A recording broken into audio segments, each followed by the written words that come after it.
أعوذ بالله من الشيطان الرجيم بسم الله الرحمن الرحيم السلام عليكم ورحمة الله وبركاته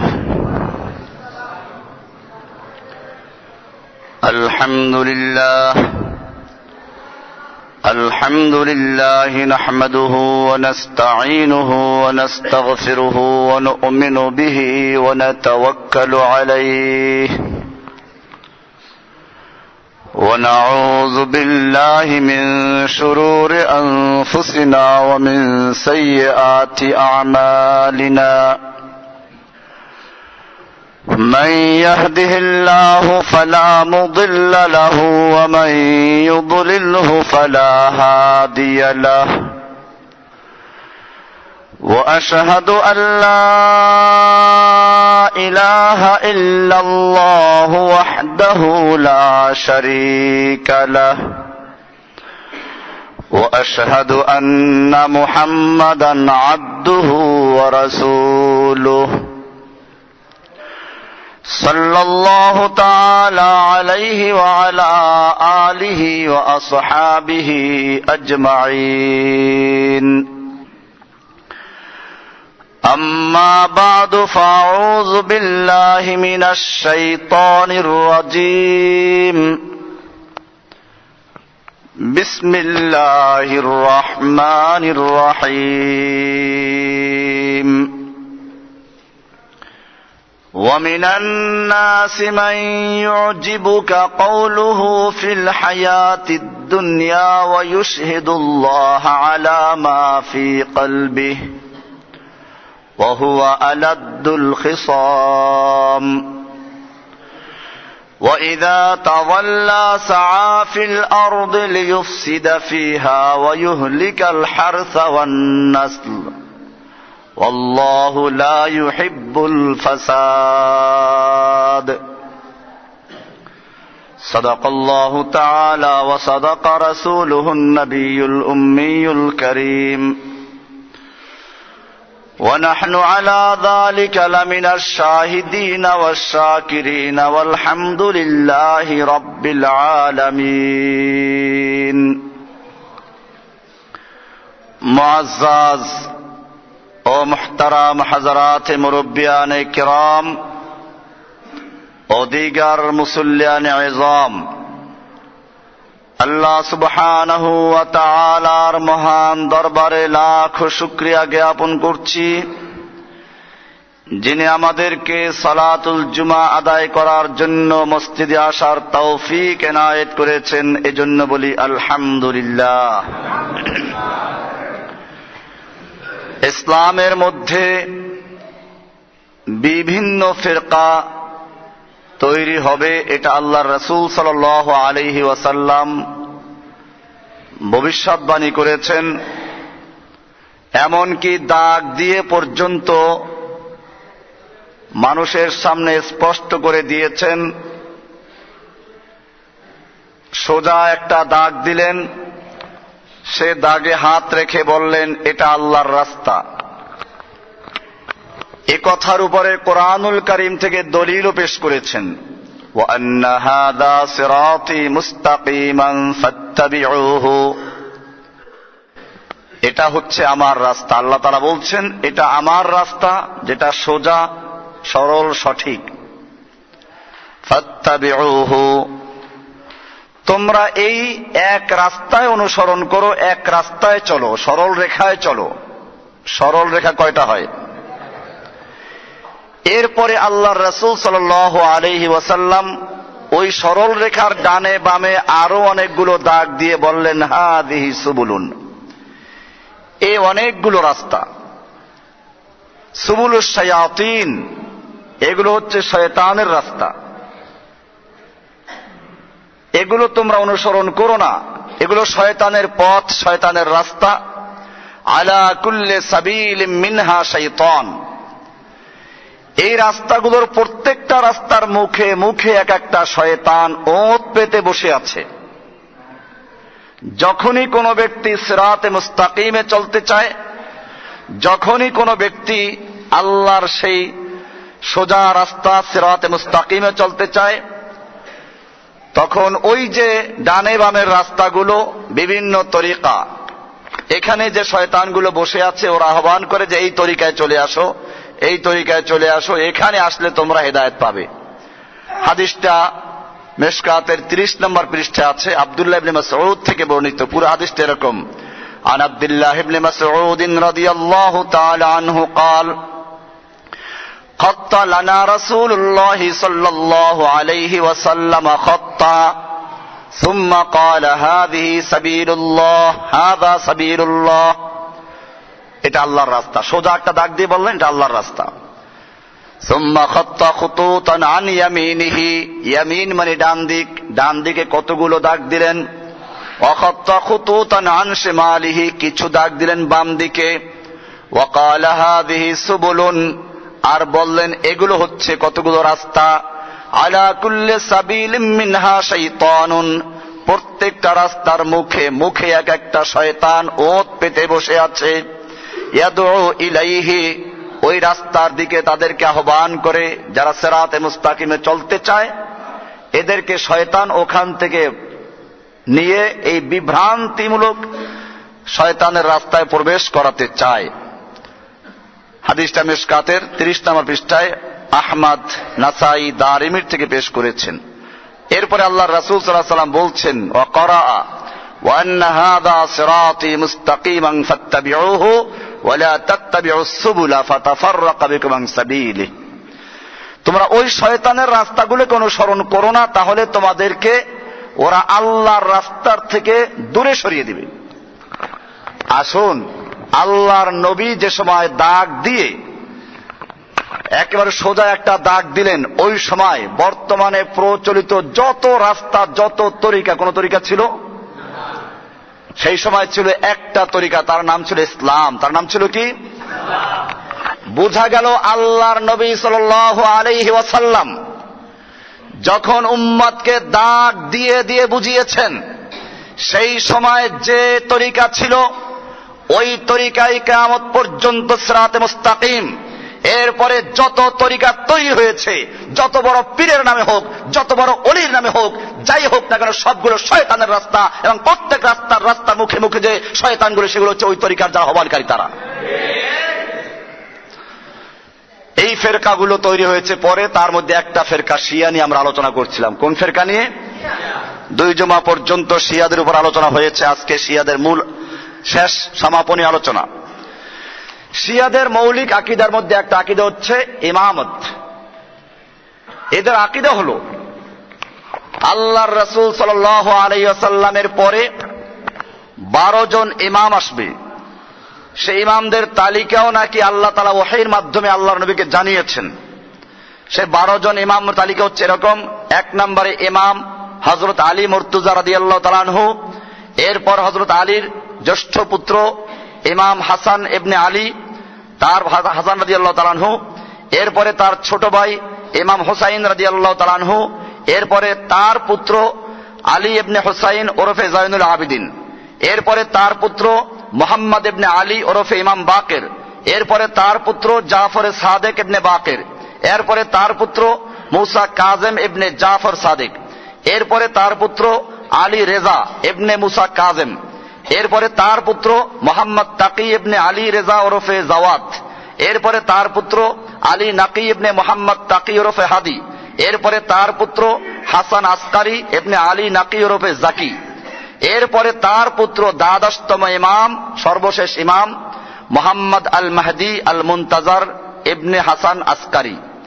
সেই ইমাম আসল কোরআন নিয়ে সুররামান রাই নামক দ্বীপে লুকায়িত আছেন, সর্বশেষে তিনি প্রকাশ পাবেন।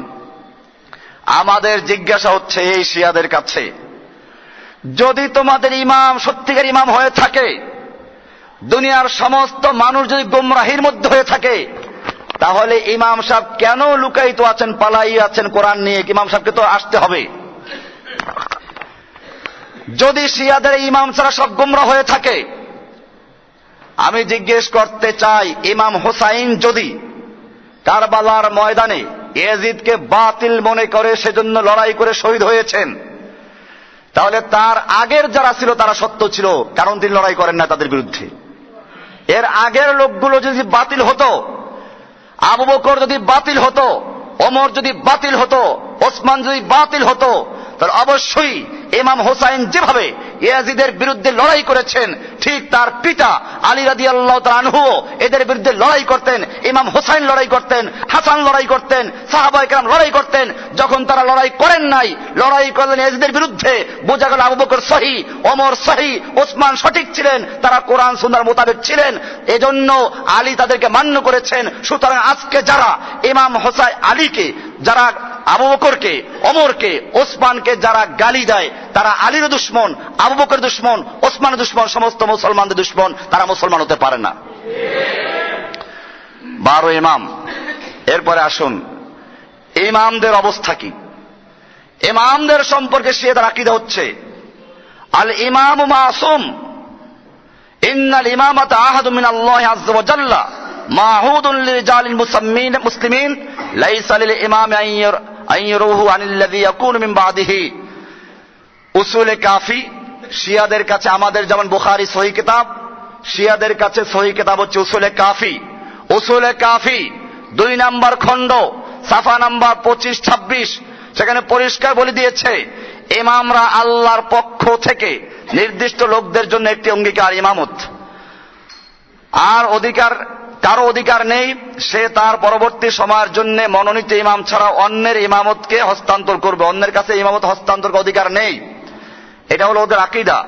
এরপরে লেখছে ইন্না লিল আইম্মাতিনা ওয়া ইন্না লিল আইম্মাতিনা মাকাম, আমাদের এক একজন ইমামের এত বড় মর্যাদা, লা ইয়াবলুগুহু মালাকুন মুকাররাব ওয়ালা নাবিয়্যুন মুরসাল, যে পর্যন্ত কোন একজন নবী রাসূল পৌঁছতে পারেন না। ইমামরা মায়ের পেট থেকে আল্লাহর ওলি হয়ে বের হয়ে আসে।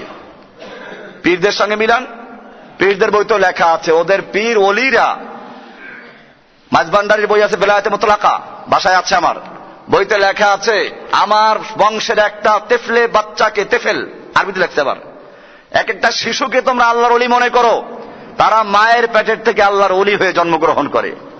দেওয়ানবাগী পীরের ওয়েবসাইট দেখেন, সেখানে তার পুত্রদের ছবি দিয়ে আছে, অমুক আল্লাহর ওলি, অমুক একটা মারা গেছে, ওটার ছবি আছে ওয়েবসাইটে, ইন্টারনেটে দেওয়া আছে। মাদারজাদ ওলি। বোঝা গেল পীর যেমন ফার্সি ভাষা, এটা যেমন আরবিতে নাই, পারস্য থেকে আসছে। শিয়াদের ভাষা কি? শিয়াদের ভাষা কি? বোঝা গেল শিয়াদের যে ভাষা, পীরদের সেই একই ভাষা, শিয়াদের যে আকীদা, পীরদের সেই একই আকীদা। পীরেরা মনে করে ইমাম, তাদের পীর সাহেব ওলিরা মাদারজাদ ওলি। মাদারজাদ থাক কোন ভাষা বলতে পারেন আপনারা? মাদারজাদ, মাদার মানে হলো ফার্সিতে মা, জাদ মানে ওর ভিতরে, ওলি তো ওলি মানে মায়ের পেটের ভিতর থেকে ওলি হয়ে জন্মগ্রহণ করে। কাদের আকীদা এটা? শিয়াদের আকীদা। তাদের উসুলে কাফির থেকে প্রমাণ পেশ করা হলো। এরপরে লিখেছে ইমামগণ পয়গাম্বারদের মতোই আল্লাহর প্রমাণ, জমিনে তারা নিষ্পাপ এবং আনুগত্যশীল। উসুলে কাফি লিখেছে ওয়ান্নাল ইমামাত ওয়ান্নাল কিয়ামাত লা তাকুমু লিল্লাহি আযজা ওয়া জাল্লা আলা খালকিহি ওয়ান্নাল হুজ্জাত লা তাকুমু লিল্লাহি আযজা ওয়া জাল্লা আলা খালকিহি ইল্লা বিল ইমাম হাত্তা ইউরাফা। উসুলে কাফি এখানে বলা আছে যে ইমাম আল্লাহর পক্ষ থেকে নিযুক্ত হয়। এরপরে লেখা আছে ইমামগণ পয়গাম্বারদের মতো নিষ্পাপ, ইমামরা পয়গাম্বার মতো নিষ্পাপ। লেখা আছে আল ইমাম মুতাহহার মিন যুনুবি ওয়াল মাবরা মিনাল উয়ুব, ইমামরা সকল প্রকার গুনাহের থেকে নিষ্পাপ থাকে এবং সকল প্রকার দোষ ত্রুটি থেকে মুক্ত থাকে। উসুলে কাফি জেলদে আউয়াল প্রথম খণ্ড, সাফা নাম্বার 287। এরপরে লিখেছে ইমামগণের মর্তবা রাসূলুল্লাহ সাল্লাল্লাহু আলাইহি ওয়াসাল্লামের সমান এবং অন্য সকল পয়গাম্বারদের ঊর্ধ্বে। আল্লাহ বাঁচাইছে যে নবীর উপরে নিয়ে যায় নাই। আমরা কত সৌভাগ্যশীল যে ওরা এই কথা বলে নাই যে নবীর চেয়ে বড়। এখানে বলেছে ইমামগণের মর্যাদা রাসূল সাল্লাল্লাহু আলাইহি ওয়াসাল্লামের সমান। এটা শেখ সাদিও বলে নাই। এই জন্য ওরা শেখ সাদিকে বলে, শেখ সাদিকে আপনারা কি বলেন? শেখ সাদি সুন্নি ছিল, শিয়া ছিল, তার কথা থেকে বোঝা যায়। আপনি তার কিতাব পড়েন, গুলিস্তা বুস্তা কিতাবে লেখা আছে আবু বকর ওমর সম্পর্কে তার প্রশংসামূলক কথা আছে। কাজী শেখ সাদি ইরানের হলি শিয়া না, শেখ সাদিও লিখেছেন বাদাজ খোদা লা ইউমকিনুস সানাউ কামা কানা হাক্কুহু, হে নবী আপনার প্রশংসা যেভাবে করা উচিত ছিল আমার পক্ষে সম্ভব নয়। তবে একটা কথা বলে দিচ্ছি, বাদাজ খোদা বুজুর্গ তুই কিসসা মুখতাসার, আল্লাহর পরে সমস্ত মাখলুকের মধ্যে সর্বশ্রেষ্ঠ যে আসন তা তোমার জন্য। সুন্দর কথা বলেছে, যদিও আল্লাহর পরে কথাটা তুলনামূলক হয়, এটাও আপত্তিকর কথা, তারপরে আমরা বলি যেহেতু এটা বুঝাবার জন্য সে বলেছে, কারণ আল্লাহর পরে এই কথার মধ্যে একটু সমস্যা আছে। যদি বলেন যে হুজুরের পরেই ওনার স্থান, তার মানে হুজুরের সাথে মূল বিষয়ে সমান, পরিমাণে বেশ কম, এটাকে বলা হয় অমুকের পরে, তুলনামূলক কম। দুইটা জিনিস যদি মৌলিক বিষয়ে এক হয়, পরিমাণে বেশ কম হয়, তো সেটাকে বুঝাবার জন্য বলা হয় যে এইটার পরে এইটার স্থান। আর যদি দুইটা জিনিস এমন হয় যার মধ্যে কোনো তুলনাই হয় না, সেখানে এই কথা চলতে পারে না। আল্লাহ এবং আল্লাহর রসুলের সাথে কোন তুলনা আছে? আল্লাহ হচ্ছেন কে? খালিক, রাসূল হচ্ছেন কি? মাখলুক। আল্লাহ হচ্ছেন মাবুদ, রাসূল হচ্ছেন কি? কাজে কোন তুলনাই করা যেতে পারে না। তারপরেও বুঝাবার জন্যই বলেছেন যে আল্লাহ ছাড়া যা কিছু আছে এই সমস্ত মাখলুকাতের মধ্যে সর্বশ্রেষ্ঠ আসন, সর্বশ্রেষ্ঠ স্থান হচ্ছে কার? রাসূল পাক সাল্লাল্লাহু আলাইহি ওয়াসাল্লামের, রাসূল আকরাম সাল্লাল্লাহু আলাইহি ওয়াসাল্লামের। এরা লিখেছে এখানে যে আল্লাহর রাসূল সাল্লাল্লাহু আলাইহি ওয়াসাল্লামের যে মর্যাদা, ইমামরা সেই একই মর্যাদা। এখানেও সুফিদের আমরা আলোচনা নিয়ে আসবো, সেখানে আছে সুফিরাও ভাবে ইমাম যেমন সরাসরি আল্লাহর থেকে ইলম পায়, এরকম ভাবে আমাদের দেশের যারা আল্লাহর ওলি তথাকথিত পীর সাহেবরাও এদের কাশফ খোলা, এরা আরশ কুরসি লৌহ কলম পর্যন্ত দেখতে পায়। এরা পলাপলি খেলায় আরশের তলে গিয়ে হাসান বসরি, রাবেয়া বসরিকে খুঁজেই পায় না দুনিয়ায় কোথাও। পরে যখন দেখা হলো, জিজ্ঞেস করে তোমাকে খুঁজে পাই না, কোথায় ছিলা? পাইবা কোথায়? আমি তো আল্লাহর আরশের পায়ার তলে গিয়ে পালিয়েছিলাম। আল্লাহর নবী যখন মেরাজে গেলেন, প্রত্যেকটা আসমানে জিজ্ঞেস করা হয়েছে কে তুমি? জিবরাইল, কে তোমার সঙ্গে? মুহাম্মদ সাল্লাল্লাহু আলাইহি ওয়াসাল্লাম, তাকে ডাকা হয়েছে, হ্যাঁ ডাকা হয়েছে। এরপরে দরজা খোলা হয়েছে, মারহাবা বলা হয়েছে, তারপর দরজা খোলা হয়েছে। আল্লাহর নবীর মেরাজে যাওয়ার জন্য আসমানের দরজা খুলতে হয়েছে, আর ওদের আল্লাহর আরশ পর্যন্ত কি লাগে না, একটা ফরিং এর মতো লাফ দিয়ে চলে যায়, পাওয়ারফুল ফরিং। এরপরে এখানে লিখেছে ওরা বলে যে ওলিরা ডাইরেক্ট আল্লাহর থেকে কি হয়, ওহী পায়। যেভাবে নবীরা ওহী পেতেন কার মাধ্যমে? ফেরেশতার মাধ্যমে। আর এরা ওহী পায় কার মাধ্যমে? ডাইরেক্ট আল্লাহর থেকে। নবীদের নবুয়ত তো বন্ধ হয়ে যাবে, কিন্তু ওলিদের বেলায়েত কখনো কি হয় না, বন্ধ হয় না। নবীরা শুধু ইলমে জাহের শরিয়ত জানেন, আর ওলিরা ইলমে বাতিনও জানেন। কিছু দলিল আছে এর উপরে, দলিলটা তাকে বলে কোত্থেকে? এইভাবে নবীদেরকে ওরা ছোট করেছে এবং কথায়ও বলে পীর পয়গাম্বার, আগে পীর তারপরে কি? পীর পয়গাম্বার মিলাই দিল একসাথে। এই পীর পয়গাম্বারকে এক স্তরে আনা, এটা কাদের কাজ? শিয়াদের কাজ। এরপরে আছে ইমামগণ যা ইচ্ছা হালাল অথবা হারাম করার ক্ষমতা রাখেন। এগুলো সবটা দলিল আছে শিয়াদের, যে বলা আছে আল্লাহ তাবারাকা ওয়া তাআলা লাম ইয়াজাল মুনফারিদান বিওয়াহদানিয়াতিহি সুম্মা খালাকা মুহাম্মাদান ওয়া আলিয়ান। মুহাম্মদ সাল্লাল্লাহু আলাইহি ওয়াসাল্লাম সৃষ্টি করেছেন, তারপরে আলীকে সৃষ্টি করেছেন, একা ছিলেন, তারপরে সৃষ্টি করে করে এরপরে 1000 বছর ছিলেন, তারপরে অন্যান্য মাখলুক সৃষ্টি করেছেন। সেই বিষয়গুলো লিখে এনে বলেছে যে আফাওয়াদা উমুরহা ইলাইহিম, কিছু ইমাম তৈরি করেছেন, সেই ইমামদের উপরে আল্লাহ তাআলা সমস্ত উমুরকে ন্যস্ত করেছেন। ফাহুম ইউহিল্লুনা মা ইয়াশাউন, তারা যা ইচ্ছা হালাল করতে পারেন। ওয়া ইউহাররিমুনা মা ইয়াশাউন, তারা যা ইচ্ছা হারাম করতে পারেন। ওয়ালা ইয়াশা ইল্লা ইয়াশা আল্লাহ তাবারাকা ওয়া তাআলা, তবে তারা যেটা চান ওটা আল্লাহ তাআলার ইচ্ছার অধীনে। এতটুকু কথা বলে লেখছে আল্লাহর ইচ্ছার অধীনে। উসুলে কাফি 2য় খণ্ড সাফা নাম্বার 326। এরপরে লিখেছে যে ইমাম ব্যতীত দুনিয়া কায়েম থাকতে পারে না, ইমাম লাগবে। এটা আমরাও বলি যে ইমাম মানে মুসলিমদের খলিফা, মুসলিমদের ইমাম থাকবে, এটা নিয়ে গেছে শিয়ারা ইমামের মধ্যে, ইমামতে মাসুমা। এবার লিখেছে ইমামগণ অতীত ও ভবিষ্যতের জ্ঞান অর্জিত ছিল।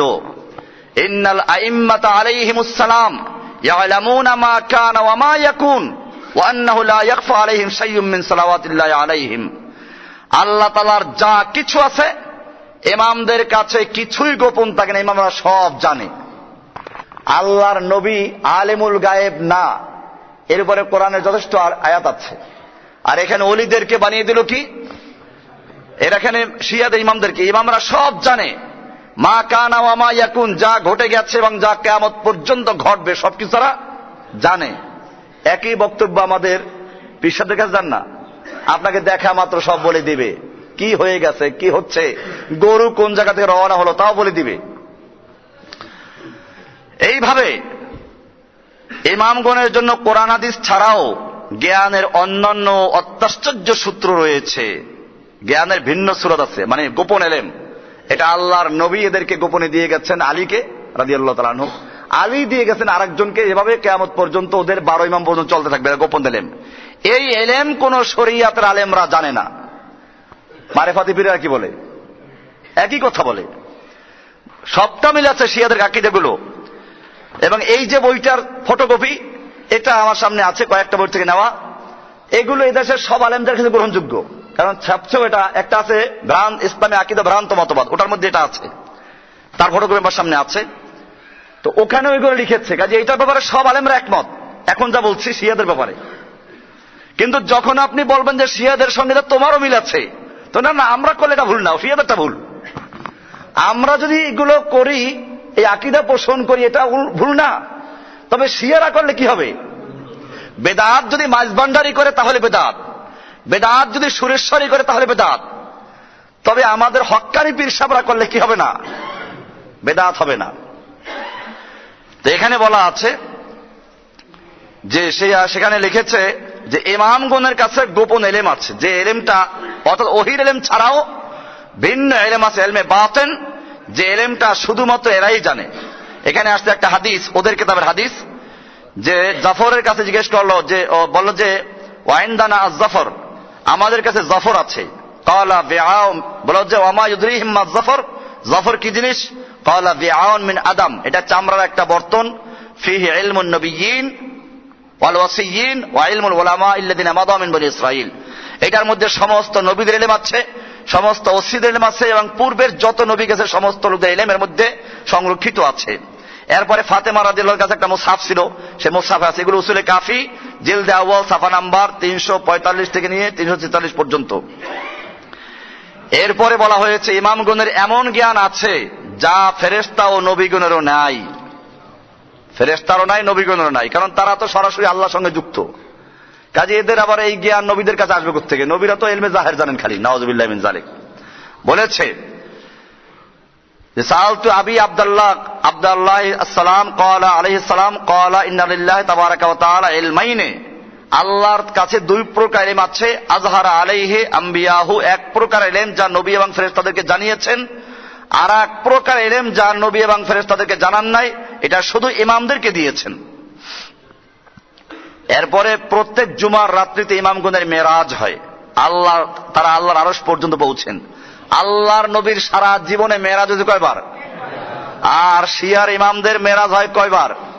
প্রত্যেক সপ্তাহে একবার, প্রতি জুমার রাত্রে, শুক্রবারের আগের রাত্রটা বৃহস্পতিবার দিবগত রাত্রে তার মেরাজ হয়। ইমামগণের প্রতি বছরের শবে কদরে আল্লাহর পক্ষ থেকে কিতাব নাজিল হয়, যা ফেরেশতা ও রূহ নিয়ে আসেন। এরপর দলিল পেশ করছে কতগুলো। ইমামগণ তাদের মৃত্যুর সময়ও জানেন, ও তাদের মৃত্যু তাদের ইচ্ছাধীন থাকে। ইমামদের মৃত্যু ইমামদের ইচ্ছার অধীনে থাকে, তারা চাইলে মরবে, নইলে ফেরেশতাদের জান কবজ করবে না। ইমামগণের সামনেও মানুষের দিবাত রাত্রির আমল পেশ হয়। মানুষের আমল খালি নবীর সামনে পেশ হয় না, ইমামগণের সামনেও পেশ করা হয়। একটা হাদিসে বলা হয়েছে, আল্লাহ রাসূল সাল্লাল্লাহু আলাইহি ওয়াসাল্লাম বলেছেন যে প্রতি বৃহস্পতিবারে তোমাদের আমলগুলো আমার কাছে পেশ করা হয়। কিন্তু এখানে আছে প্রতি বৃহস্পতিবারে এদের ইমামদের কাছে আমল পেশ করা হয়। ইমামগণ কিয়ামতের দিন সমসাময়িক লোকদের জন্য সাক্ষ্য দিবেন। ইমাম সাহেবরা সাক্ষী দেবে, দলিল আছে, কোরআন শরীফের আয়াত দিয়ে দলিল পেশ করেছে ওরা, বিভিন্ন আয়াতের অর্থ বিকৃত করে। ইমামগণের আনুগত্য করা ফরজ। ইমামদের আনুগত্য করা কি? আর পীরেরা বলে পীর সাহেবের মুরিদদের কাছে পীরে আনুগত্য করা কি? ফরজ। পীর ধরা ফরজ। মিল আছে, খালি পার্থক্য ওটার নাম হলো ইমাম, এটার নাম কি? পীর। এতটুকু পার্থক্য, এছাড়া কোনো পার্থক্য নেই। দলিল আছে, হ্যাঁ, এরকম ভাবে এগুলো সবগুলো দলিল আছে এখানে তাদের কিতাব থেকে। ইমামগণের ইমামত, নবুয়ত ও রিসালাত স্বীকার করা এবং তাদের প্রতি ঈমান বিশ্বাস স্থাপন করা নাজাতের জন্য শর্ত, এছাড়া নাজাত পাওয়া যাবে না। লিখেছে আন্নাহু ক্বালা লা ইয়াকুনুল আবদু মুমিনান হাত্তা ইয়ারিফা আল্লাহ ওয়া রাসূলহু ওয়া লা আইম্মাতা কুল্লাহুম, যতক্ষণ পর্যন্ত একজন লোক আল্লাহ এবং আল্লাহর রাসূলকে এবং পরবর্তী সমস্ত ইমামদেরকে না চিনবে অতক্ষণ পর্যন্ত একজন লোক মুমিন হতে পারে না। উসুলে কাফি জলদ আউয়াল সাফা নাম্বার 255। এইরকম ভাবে আরো লিখেছে ইমামত, ইমামগণের প্রতি বিশ্বাস স্থাপন ও তা প্রচার আদেশ ও পয়গাম্বর ও সকল ঐশী গ্রন্থের মাধ্যমে এসেছে। আরো অনেকগুলো বিষয় আছে।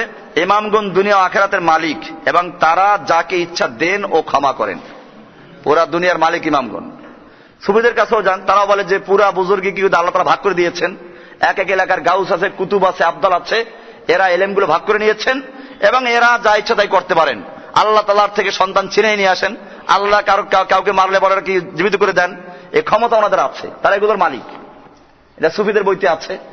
এমনকি আর নাম বললেই তো ঝামেলা লাগে। চরমনের বইতেও আছে, চরমনের বইতেও আছে। এক লোকের বাচ্চা মারা গেছে, তো বাচ্চা নিয়ে লোকটা কাঁদতেছে, নাতি। কারণ ওইখান দিয়ে যাইতেছিল এক বুজুর্গ, জিজ্ঞেস করলো যে তুমি কাঁদছো কেন, আপনার কাছে বলে লাভ কি? আমার একটা 12 বছর একটা নাতি ছেলে ছিল, তাকে আল্লাহ তাআলা নিয়ে গেছেন। সে একটা 12 বছরের নাতি রেখে যায়, সেই 12 বছরের নাতি কোন একটা গাভী লালন পালন করে আমাকে দুগ্ধপান করে জীবিত রেখেছিল। এখন হুজুর তার লাশ আমার সামনে দেখিতে পাচ্ছেন। হুজুর বলেন এ কি সত্য? বলে হ্যাঁ, সত্য হতে কোনো সন্দেহ নেই। তখন হুজুর বলিলেন, এই ছেলে, তুমি আমার হুকুমে দাঁড়িয়ে যাও। ছেলে দাঁড়িয়ে গেল, তার দাদি করে নিলেন, তুমি তো মরে গেছিলে, কেমনে জীবিত হলে? আমাকে এই বুজুর্গ সাহেব জীবিত করিয়াছেন। এই খবর খাঁটি মুসলমান বাদশার কাছে পৌঁছানো হলো। তিনি বলিলেন, আপনি এই ছেলেটাকে কেমনে জীবিত করলেন? বুজুর্গ সাহেব বলিলেন, আমি বলেছি, হে ছেলে, তুমি আমার হুকুমে দাঁড়িয়ে যাও। বাদশাহ বলিলেন, আফসোস, আপনি যদি বলতেন আল্লাহর হুকুমে দাঁড়িয়ে যাও। তখন বুজুর্গ সাহেব উত্তর করিলেন, মাবুদের কাছে আবার কি জিজ্ঞেস করবো, তা আন্দাজ নাই। এই লোকটার একটা মাত্র ছেলে ছিল, তাকেও নিয়ে গেল। ছিল একটা নাতি 12 বছরের, যে কোন রকম একটা গাভী লালন পালন করে খাওয়াই বাঁচাই রাখতো, তাকেও নিয়ে গেল। এই জন্য মাবুদের দরবার থেকে আমি জোর পূর্বক হুটা ছিনাই নিয়ে আসছি। চরমনাই পীরের বই, চরমনাই পীরের বই ভেদে মারেফাত, ভেদে মারেফাত বইয়ের নাম কি? চরমনাইয়ের দরবার থেকে কিনেন গিয়া, আমার কাছে এটা দেখা দরকার নাই। চরমনাইয়ের দরবারে বই পাওয়া যায়, এখন নতুন করে ছাপছে। এরপরে বাংলা বাজার যাবেন, ইসলামী টাওয়ার একটা বই বিল্ডিং এর নাম আছে, ওখানে অনেকগুলো লাইব্রেরি আছে, তার মধ্যে একটা লাইব্রেরি আছে আলে সাক প্রকাশনী। ওইখান থেকে বইটা কিনবেন, ওদের লাইব্রেরি থেকে। লাইব্রেরি করবে আমরা লিখি নাই, বা হুজুরে পাইছে কই। ওইখান থেকে কিনে বেদে মারেফাতের 15 নাম্বার পৃষ্ঠা খুলবেন। যদি এই ঘটনা না পান, আগামী শুক্রবার দাঁড়াই দেবেন, সে পাই নাই, এমামতি ছেড়ে চলে যাবে এখান থেকে। কার বই? এলো হক্কানি পীর, সবচেয়ে ভালো যেটাকে বলা হয়। এর ওই বইতে লেখা, ওনার আরেক বইতে লেখা আছে, পীরের কাছে মুরিদ হওয়া ফরজ। মাওয়াজে সাকিয়া 55 নম্বর পৃষ্ঠা। যদি কেউ চ্যালেঞ্জ করেন, বই আমার বাসায় আছে। বাসারটা যদি বিশ্বাস না হয়, ওদের লাইব্রেরি থেকে কিনেন, চরমনাই মাহফিলে যান, অথবা বাংলা বাজার যান, আলে সাহাক প্রকাশনী থেকে কিনেন মাওয়াজে সাকিয়া। এই বইয়ের 55 নম্বর পৃষ্ঠা লেখা আছে, পীরের কাছে মুরিদ হওয়া ফরজ। এরপর ওই পৃষ্ঠার নিচে লেখা আছে, কারো যদি 2 জন পীর হয়, এবং উর্দুতে লিখেছে যে 2 পীর 2 ডানা পকড়কে বেহেশত মে লে জায়গা কোই হরজ নেই। কারো যদি 2 জন পীর থাকে, বাংলা অনুবাদ করেছে আবার, কারো যদি 2 জন পীর থাকে, 2 পীরের 2 ডানা ধরে বেহেশতে নিয়ে যাবে, কোনো অসুবিধা নাই। কার বই? চরমনাই পীরের বই। বইয়ের নাম হচ্ছে মাওয়াজে সাকিয়া। কত নম্বর পৃষ্ঠা? 55 নম্বর পৃষ্ঠা। কারো সন্দেহ যদি হয়, ওই বই কিনে তারপরে দেখো, না পাইলে আগামী শুক্রবার দাঁড়িয়ে যাবে সে বই নিয়ে, যে বই পাইছে কিন্তু আবার ওই কথা পাই নাই। আর যদি থাকে, তাহলে তওবা করো। ফরজ বিধান দেওয়ার মালিক কে? ফরজ বিধান দেওয়ার মালিক কোন পীর নয়। 2 ডানা ধরে বেহেশতে নেওয়ার কোন অধিকার কারণ নেই। আল্লাহর নবী সাল্লাল্লাহু আলাইহি ওয়াসাল্লাম মুসলিম হিসেবে সহিহ হাদিসে বলেছেন, ইয়া ফাতেমা, হে ফাতেমা, দুনিয়ার যদি কোনো কিছু চাওয়ার থাকে চাও, জান্নাতে আমি তোমাকে নিতে পারবো না, জাহান্নামের আযাব থেকে আমি তোমাকে ছাড়াতে পারবো না, নিজেকে বাঁচার ব্যবস্থা নিজে করো। কে বলেছেন? মুহাম্মদ সাল্লাল্লাহু আলাইহি ওয়াসাল্লাম বলেছেন। মুহাম্মদ সাল্লাল্লাহু আলাইহি ওয়াসাল্লাম নিজের চাচাকে বলেছেন, চাচা, লা ইলাহা ইল্লাল্লাহ বলো, এছাড়া আমি তোমাকে তোমাকে মুক্তি করতে পারবো না, তোমার জন্য সুপারিশ করতে পারবো না। আগে তুমি তাওহীদের কথা লা ইলাহা ইল্লাল্লাহ স্বীকার করো। আল্লাহর নবী যেখানে বললেন যে আমি কাউকে নিতে পারবো না, আর সেখানে এরা কি করবে? দুই পীরে দুই ডানা ধরে বেহেশতে নিয়ে যাবে। চারজন হলে তো সুবিধা আরো ভালো, দুই পীরে দুই হাত ধরবে, দুই পীরে দুই ঠ্যাং ধরবে, একটা ব্যাঙের মতো